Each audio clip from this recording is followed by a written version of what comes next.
program. And I'm wondering, what led you to revamp the school nutrition program as fast as you did? Well, I'm a grandfather of 14 grandchildren, and they're a pretty important constituency to me, and they're not timid. I actually had a childhood friend who also I grew up with that had a 12-year-old granddaughter. As he was telling her about my nomination to be the U.S. Secretary of Agriculture, and then started talking with her about all the things that the U.S. Secretary of Agriculture had an input into, and got to school lunches. And she knew me. We have a relationship. She said, "Great, Grandpa. I hope Mr. Sonny can make school lunches great again." So that's essentially what we do, is listen to the kids out here. All of us want good, healthy, nutritious meals for our children, particularly when they're eating out. But the fact is, if they're not tasty, if they're not appealing, if they're not palatable, they're going to go in the waste can, and that's exactly what's been happening. So it didn't take a lot of study or research to understand.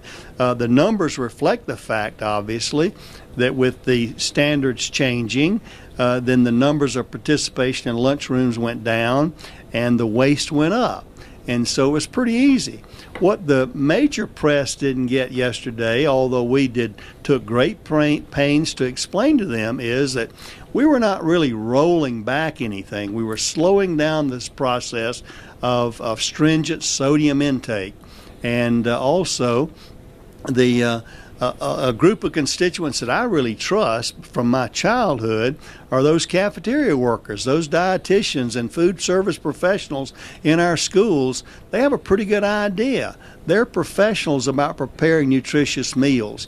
They were having difficulty finding whole grain pasta that was really workable or palatable in those schools. And when they saw those kids kind of taking a tray and going and dumping it in the trash can, and then leaving school and going by a fast food or convenience store and picking up all those kind of things that are not healthy, then that was a pretty